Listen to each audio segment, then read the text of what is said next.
Hi there, and welcome back to the COVID Wellness Support Program. In today's session, we are going to be talking about managing strong emotions. So some of the goals of today's session is we're going to first and foremost talk about the function that emotion serves in our lives and why we experience the range of emotions that we do. We're going to talk about a better way of maybe labeling some of these emotions and get more familiar with some of the ones that we regularly experience. We're going to try and reduce our vulnerability to some of those really big and really challenging emotions that we face on a day-to-day basis. And we're going to learn better ways of managing them when they do come up. So different ways of distracting, self-soothing, and working through some different mindfulness activities that we can help ourselves with in terms of managing these emotions. So just to begin, I want to do just a little bit of a self-reflective practice here. And I would like you to reflect on your own emotionality and consider whether it's easy or difficult for you to maybe control some of these emotions, particularly some of the bigger ones, things like anger, anxiety, and sadness. Just reflect on that for a moment here. And as you're reflecting on that, I'd love it if you would think about as well, maybe what the functions of those emotions are. You know, if they're so big and they're so hard to control, what do they actually do for us in our day-to-day lives? And as we go through today's session, I want you just to consider that and keep that in your mind, because we're going to be talking about those two questions quite a bit here. Now to start, I want to go through this concept that's called the window of tolerance. So the window of tolerance is indicated in that middle part of this slide. And in this middle part, in this window of tolerance, this is where we're comfortable, where we're able to kind of manage our emotions as things come up, right? Life's not meant to be smooth sailing all of the time, but as things come up, when we're in this window, we're able to handle them. We're pretty comfortable. We're not really leaning one way or another. We're not overly happy. We're not overly sad. We're kind of just right in that nice middle ground. Things are easy to manage in the window of tolerance. Now, we start to see concern when we start to get outside of this window of tolerance in either direction. So a great example of going outside of the window of tolerance and going upwards is we first hit this dysregulation section right above, right? And if we're talking about this in the context of something like anxiety, this might be where we're starting to feel maybe a bit of that anxiousness, a bit of that nervousness, something's a bit off. And in this dysregulated state, we're still in somewhat of control, but things aren't as easy as they normally are. We're not in that window of tolerance anymore, so we're not able to as readily adapt to different things as they come up. But we're able to still function, right? We might be a little bit more nervous, a little bit more anxious. Our patience might be a little bit shortened, but we're still able to function. Where we start to see bigger concerns is when we get into that hyper arousal state. And this is showcased very nicely by the little volcano design right next to it. This is where we hit that eruption point, right? So in the realm of anxiety, this isn't we're just a little bit anxious anymore. This is anxiety to the point where we're so anxious we can't do it. We can't do this meeting. We can't do this presentation. We're having a bit more panic. Often this can be involved with anger as well, right? When we have that angry outburst. So to backtrack here for just a minute, in that dysregulation stage when we have anger, right? We're starting to feel a bit more irritated is pretty common, right? Maybe we've had a bad day at work, we come home, we're a bit more irritated, right? But we're still functioning. That hyper arousal piece comes in where we blow that fuse. That's where we get really angry. We're not in control anymore. This is maybe where we're yelling, where we're, just panicked. We can't control our emotions at this point in time. It's that volcano. It's come right out the top. We're done. We've flipped our lid, so to speak. Now, if we go back into the window of tolerance and we start to take a look at going out underneath of the window of tolerance, this is more commonly associated with things like depression. So if we're going out the bottom of the window of tolerance, we're starting to feel dysregulated in that regard, this is where we'll start to feel like we don't really want to engage with things right now, right? Feeling a little bit heavier, things are a little bit harder to do, a little bit harder to engage in. We're really kind of seeking maybe some of that alone time, that personal space. We're still able to take part in our day-to-day life, but it's a little bit more challenging to do so. Right? It doesn't come as naturally as it would as if we were in that window of tolerance. And if we keep moving down, and if we keep getting into that hypoarousal state, this is, that picture of that iceberg right there represents this so well, of just being cold and kind of unfeeling. We're disengaged from the world around us. We don't really want to be involved, and we just shut down, right? That's what hypoarousal really is we shut down. So the polar opposite of that volcano, right? The volcano is everything's exploding, everything's going everywhere. The iceberg, that hypoarousal, is we're done. It's done. We're out of it, okay? And so depending on your own experiences and your own mental well-being right now, that window of tolerance might be relatively large. You might have a lot of flexibility to be in that window of tolerance.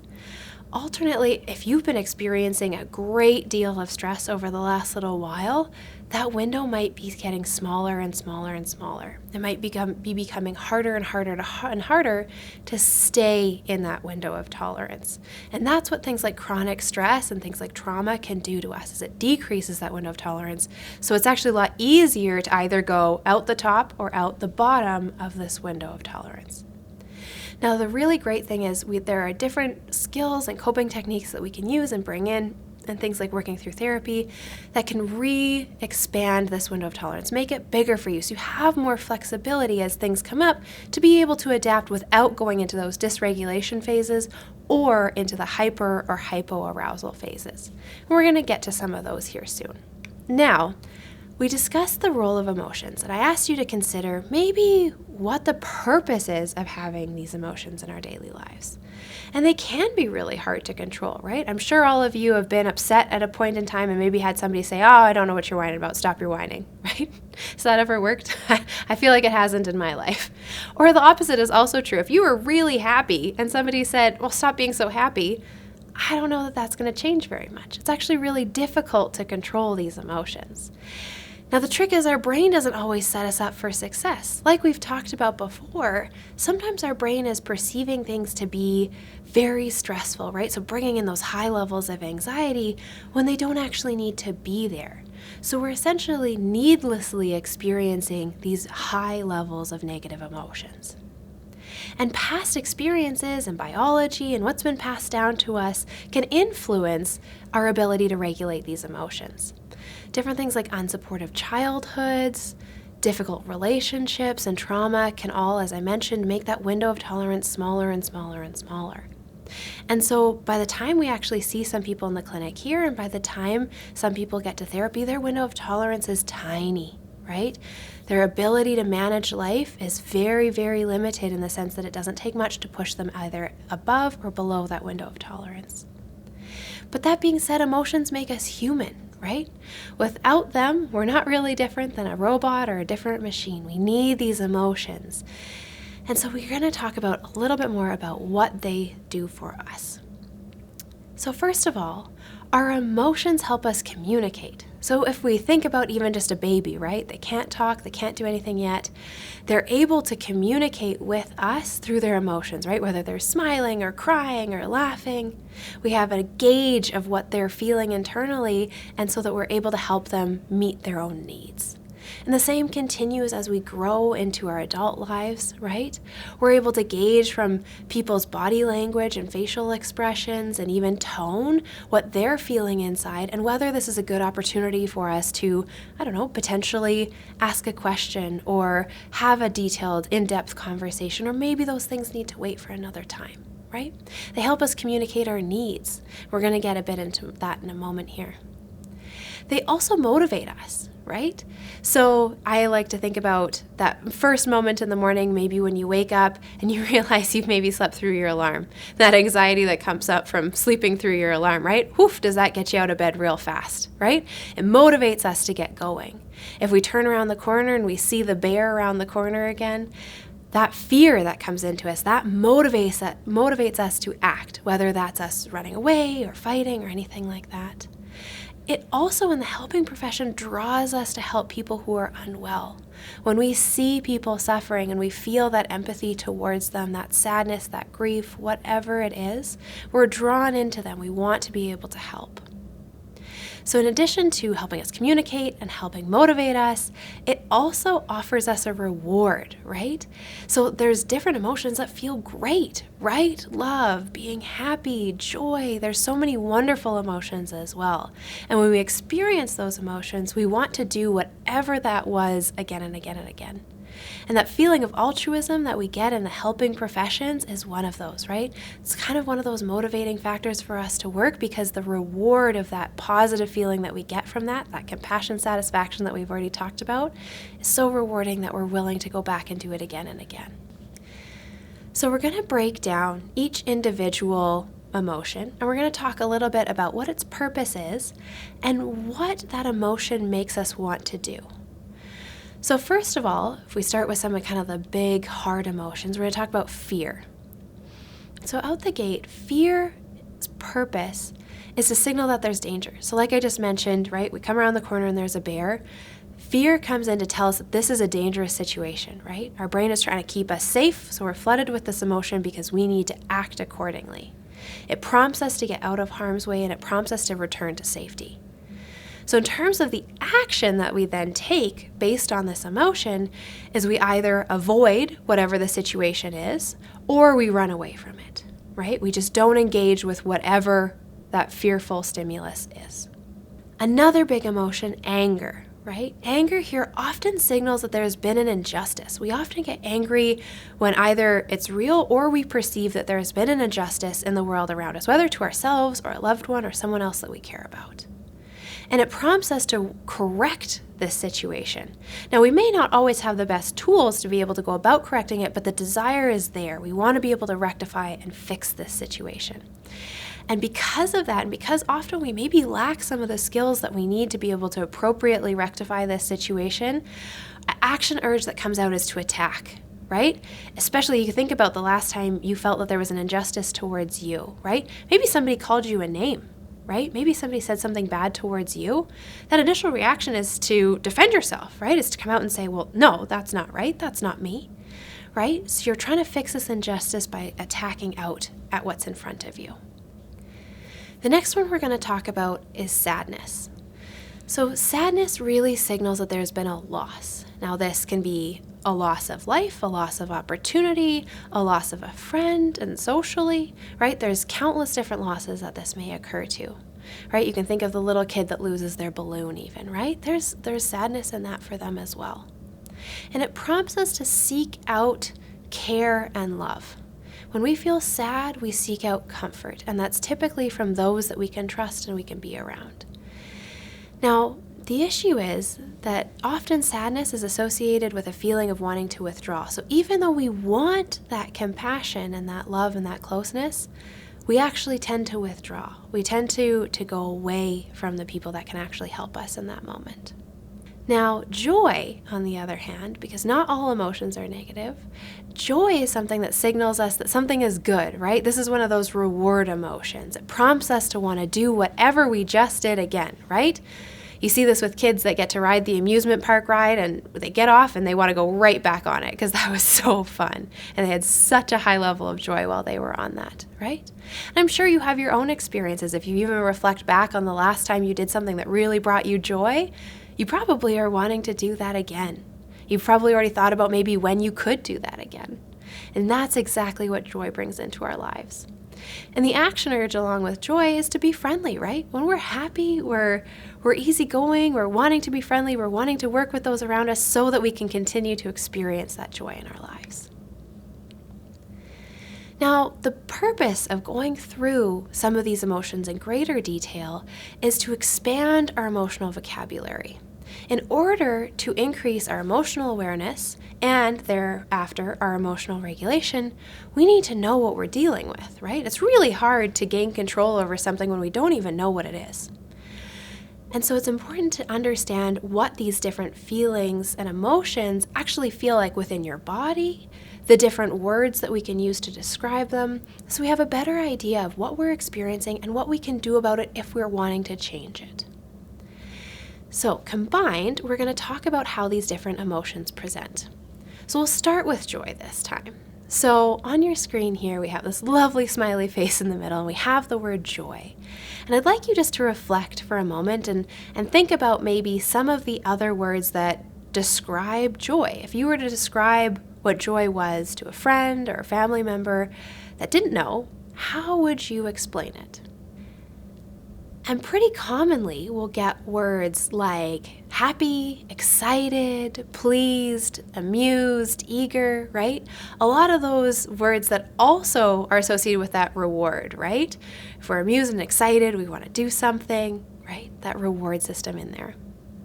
And I also want you to think for a moment, just kind of reflect on yourself. If you were to feel joy, what would that actually feel like in your body? What would your body feel like when you're experiencing joy or happiness or anything like that?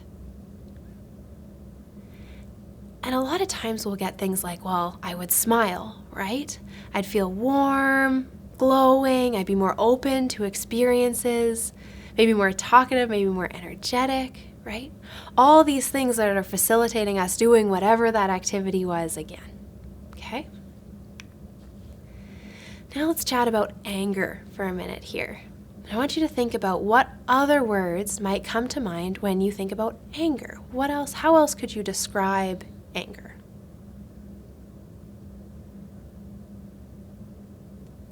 And often we'll get things like irritated, mad, pissed off, frustrated, furious, right? There's so many great words out there to describe being angry and different levels of being angry. And so with all those words in mind, how does that, even as we're just talking about it, our body can actually feel some of this. But if you were to be really angry, how would you know? How would your body feel? Or how would maybe somebody else know that you were angry just by looking at you? And often some of the responses we'll get here are things like, oh, I get hot, I'm tense, right? Your body gets all tense, it's ready for something, right? Because we talked about that action urges to attack, right? So we're tense, we get tight in the chest, some ringing in the ears maybe, we clench our teeth and our fists, and our heart starts to go, right? We've talked about that with that increased stress, right? Our sympathetic nervous system starts going, so we'll maybe start feeling some of that. Our heart will race, right? Our body's getting ready to go. Now, anxiety. I want you to think about maybe some other words that can be used to describe anxiety, or words that are similar to anxiety. And some of the ones that we'll get are things like being scared or terrified, panicked, nervous, worried, right? A lot of times that you might be thinking about something kind of over and over again, right? Reconsidering a decision, anything like that. And so if you were feeling anxious, how would that feel in your body? How would you know that you were feeling anxious? Or how would someone else know, just by looking at you, that you're feeling anxious? And in this case, we'll often get things like that rapid heartbeat again, similar to anger, but for different reasons, right? We're still under stress, but it's kind of a different stress here. We might get that tension still, might get wobbly, might get sweaty, right? Those clammy palms. Might get nauseous, short of breath, right? In a similar way to anger, our body is getting ready for something, but in this case, it just doesn't really know what, right? It's worried, it doesn't really understand, it's kind of getting ready for something, but it's not the imminent danger that anger brings up, right? We're not immediately lashing out at somebody. In this case, it's kind of that waiting. We don't really know what's going to happen. And our body's just kind of getting ready for all of that. But because it doesn't know what, that's why we'll get things like nausea, right? And lastly, here we're going to talk about sadness. So if you were to describe sadness, again, and either using different words or words that might be similar to sadness, what initially comes to mind? Just think about that for a moment.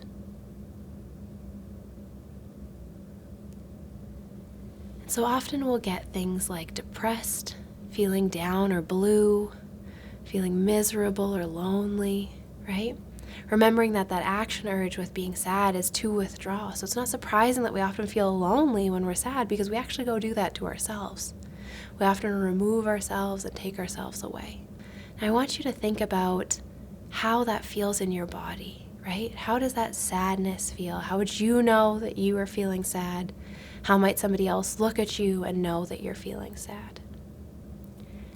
And so sadness is often associated with that heavy feeling or that low energy, low motivation, right? Just feeling tired, right? Having that lump in the throat, being tearful, right? Depending on what's going on. Your head might hurt. You might be physically frowning depending on what's going on. And so it's important through these practices to get a better idea of how these different emotions present, both in terms of what we can call them, but also what they all feel like within our body. Again, the point of this is to be able to rapidly understand what we're feeling so that we're able to effectively make changes accordingly. And one of these things, the ways to make changes, is by taking helpful action.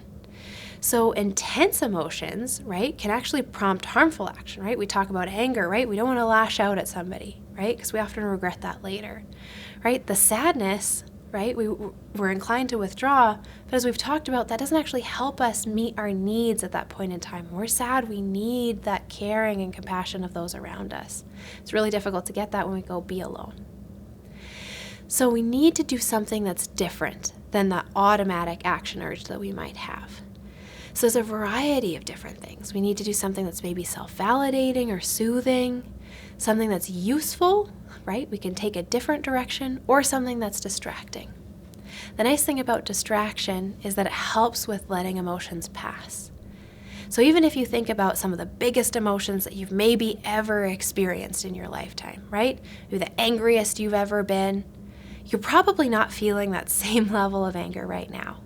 And if you actually reflect back on that period, it probably didn't actually last for that long. Although I'm sure while you were in it, it felt like it was never going to end. And it's important to recall when we're in those moments that this is something that will pass. We rarely stay at extremes, right? We tend to come back to the middle. We tend to come back to that equilibrium. So sometimes it's just a matter of getting through it and letting it pass. So we're going to talk about each of these emotions for a moment and different helpful actions that we can take to manage them when they come up, especially when they're really strong for us. So anger, with that action urge of wanting to attack, we can take that and engage in another activity that's going to help get out that emotion. So the first one that really comes to mind is things like exercise. Right? If we have a really, angry child, we can tell them to do a bunch of jumping jacks, and the same thing will work for you. If you're angry, often just getting out that physical energy can be really helpful.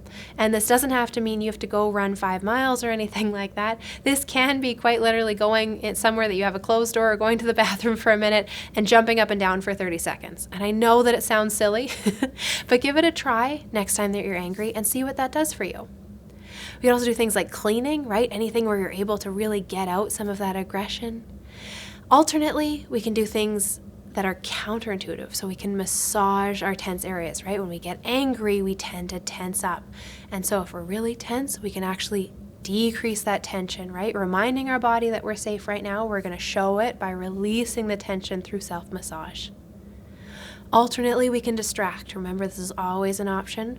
So in this case, we can distract. So things like using temperature. So either a hot shower works really well, or using cold. So running an ice cube along your wrist or right along here along your jaw can really help as a strong sensation. Again, we're just kind of jolting you out of that emotion.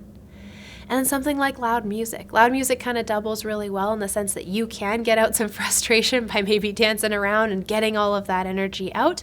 Alternately, it can just be a way of channeling some of that emotion into something that is not lashing out at someone else. Now, in terms of anxiety, right? Anxiety is that worry. We don't know what's going on, right? Our sympathetic nervous system is starting to come on board. It's starting to tell us that we're maybe in danger. So with anxiety, we need to remind ourselves that we're safe. And we can do this through breathing, right? We've already practiced some of our breathing exercises together, so I would encourage you to continue to use those in moments of anxiety. You can count to 10, right? Helping just let this pass. Sometimes that's all it needs. We can just count to 10, we can let that moment pass. We can distract ourselves, and in this case, we want to do something that's enjoyable, right? Something that reminds us that we're okay, that life's actually not that bad. So we watch a YouTube video, right? Play a game on your phone, read some newspaper headlines, although right now that might be a little bit dicey. Even things like just chatting with a friend, right? Going and doing something that's nice for yourself at that point in time.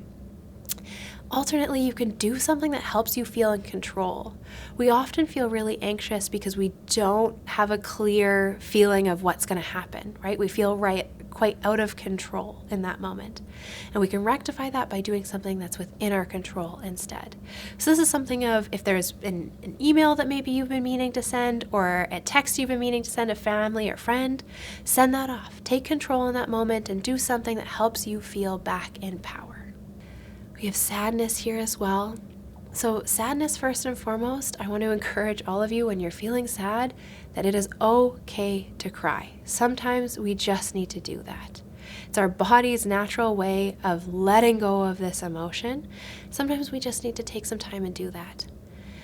And I'm sure, as all of you have likely cried at some point in your life, you probably know that after you cry, you usually feel better. And as much as it can feel like you're trying to avoid that, you're trying to put it off, it's not worth the fight. If you're able to just let that go and get that cry out, you'll probably start to feel better afterwards. We can also do things that are on the opposite end of the spectrum, though. So if the action urge for sadness is to withdraw, we can go and intentionally try and be with somebody, right? We can go and laugh. We can watch a funny YouTube video. We can make a connection with a family, a friend member, a pet, anything like that. We want to get moving, right? So instead of going and doing what this action urge and what this emotion is telling us to do, maybe go sit on the couch and do nothing and be alone, we're going to do the polar opposite. So we're going to get up, we're going to get moving, and we're going to go be with somebody. All of these things can help us pull ourselves out of, especially when we're really sad, it can help pull us out of these big emotions, pull us back towards that equilibrium so that we're better able to manage these emotions. Now, we're going to go through a tool that you can use with regardless of which emotion shows up, okay? And it's about being mindful of your own emotions. So the first piece with this is just to observe the emotions that are coming up for you. This can be done at a time where you're not feeling particularly emotional, potentially like right now. It can be done when you're feeling quite emotional to see if you can regulate yourself. But the important part is we're just going to, first of all, observe, almost as if you're kind of a third party. You're not actually involved in this. You're just taking note of what's going on. You're going to describe what you're feeling, and we're going to be non-judgmental about this experience. Okay, there's no right or wrong emotion that we should be experiencing. And I want to clarify that people are not meant to be happy all of the time. We are meant to experience a wide variety of emotions. So if you're taking stock, even right now, and you're actually maybe feeling pretty down or maybe upset about something or, angry about something that happened earlier or anything like that, that's okay. Okay, we're not meant to be these positive, bubbly individuals all of the time. That's totally fine. Okay? And the reason that we do this, the reason that we practice with this specific model, is it goes back to that concept of neuroplasticity. So right now, because of the way that we're designed, our brains often feel this emotion and they just take that action urge right away because that's what it's been trained to do. But by engaging with emotion in a different way, like just sitting there and observing it and describing it and just feeling what that looks like without engaging in the action urge, we're able to actually strengthen different parts of our brain to be able to have these big emotions come up without us automatically engaging in one of these action urges, where we're able to decide what we want to do at that point in time so that we're able to take that more effective action. Now we're going to work through what's called the PRN, the Pause, Reset, and Nourish model. And it involves repeating the following. We're going to pause, which is that noticing your internal experience. We're going to reset, engage in an activity that helps you feel more steady.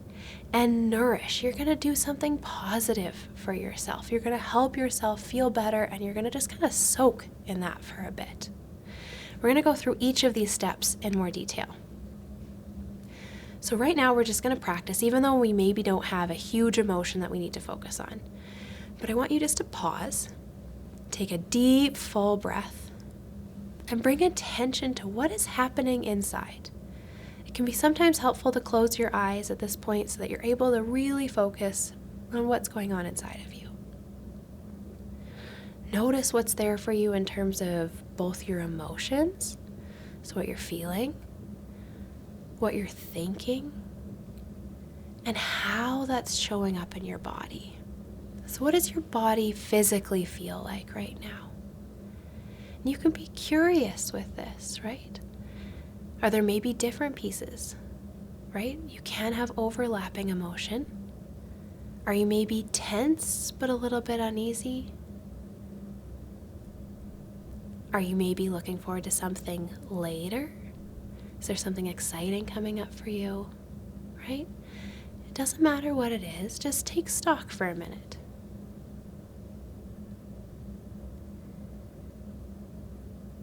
And if you recall from our mental health continuum model, and if you're familiar with it, take a moment and think about maybe where you're falling on that scale right now.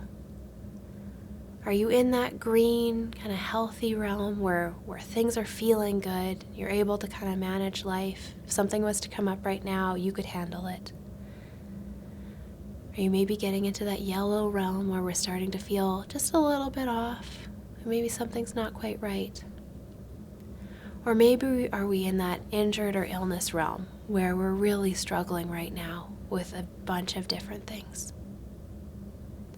Just take stock of where you are at this point.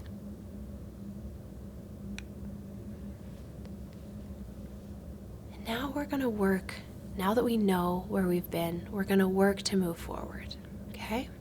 So we know where we're at right now, we have a better understanding of how we're feeling. We're going to work to reset. So we're going to ask ourselves some questions to help remind us of the bigger picture. Okay? It's easy to feel these big emotions when we feel like we're focusing on the things that are just right in front of us, right? It can feel like the world is ending because, maybe somebody made a snide comment at work today, right? Those are hurtful and understandably upsetting. But it's easy to lose sight of what is really important in your life in those moments when we're only focusing on what's right in front of us. So I'd like you to reflect on who and what is most important to you in your life. Who and what matters the most out of everything to you?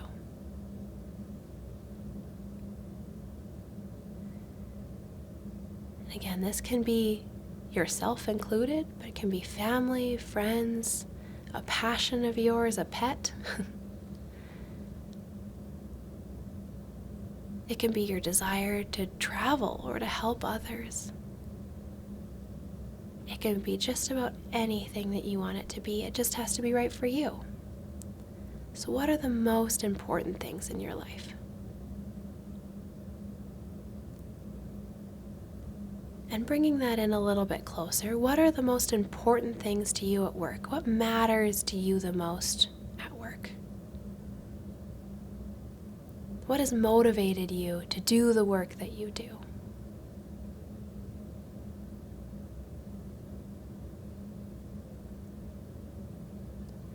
And I want you to think about some of the main things that you value in life. Everyone has different values, and there's no right or wrong answer here. It can range from things like, I value being a parent or a good child. I value my independence. I value contributing to society. I value working within healthcare and helping others. I value just being a good person. Right? There's so many different values, and there is not a right or wrong answer. Just think about what makes it feel good to be you. When do you feel like you're the best you?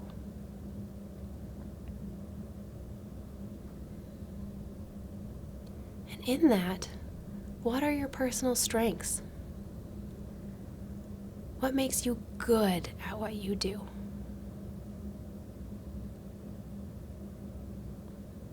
And what do you bring to the table, right? What are you able to come to and offer to those around you? And sometimes this can be a challenging question, especially if we're maybe feeling towards the depression side of things, or maybe we're anxious. It can be hard to find something. But I encourage you, everybody brings something to the table.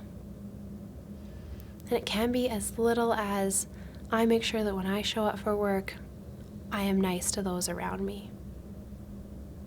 Right? You're able to offer that positivity. Or when I show up for work, I know that I always do everything the way that I'm supposed to, right? Even if I'm not feeling my best. Or maybe on the other end, right, you're able to offer increased knowledge, right? You're able to move things forward. There's so many different things that people are able to offer. And don't discredit any of them because they might feel small. They all make a big difference.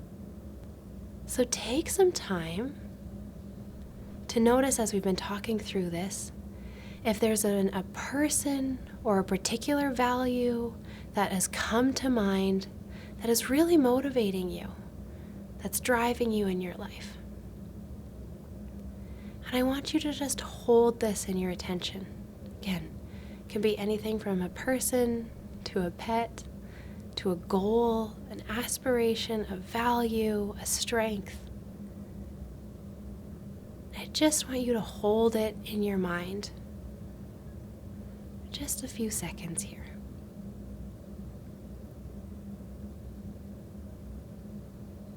And as you hold that in your mind, I want you to think of something, some way that you're able to remind yourself of this on a regular basis. If there's a word that you can attach to it, right? If it was a strength that you focused on, you can use the word strength, right? If it's a person, the name. If there's a goal, name it. Whatever it is, I want you to attach a name to it. And if there is something tangible from this that you can carry on your person, I would encourage you to do so. These little reminders are so helpful when the world can sometimes feel like it's caving in, to remind ourselves what's really important. What's that big picture? And so with the nourish section of this, I want you to remember that you can come back to this anytime that you're feeling just that bit off, right? If we're feeling shaky or disconnected, the world starts to feel like it's closing in a little bit, I want you to be able to come back to this, right? Whether it's that word that you're able to reflect on, or whether you're able to have a tangible thing that you're able to hold on to that's going to remind you of this bigger picture. I just want you to spend even just a few seconds at a point in time just reflecting on this. Just hold this and reflect on it and soak in the fact that this feels good, right? These are all the positive things that motivate you, that make life good. And I want you to soak in that, right? We're going to nourish ourselves with this bigger picture and these bigger pieces. This is both good for you and it's good for others, okay? Just take some time and just soak in this. So I want you to continue to practice this throughout the next little while. Keep this with you. Again, this is a new skill, and the more that you're able to practice it, the better. So even if it's just for 10 seconds here and there, right? Maybe somebody mentioned something and it makes you a bit nervous. You take 10 seconds to reflect on these things. Use this as an opportunity to continuously practice this so we're able to start rerouting some of these emotions. So when we start to feel dysregulated, right, when we start to feel just outside of that window of tolerance, we're able to use this skill to bring ourselves back and center ourselves again, because we're able to focus on the things that matter the most to us and that bigger picture. Thank you so much, and I look forward to seeing you again soon.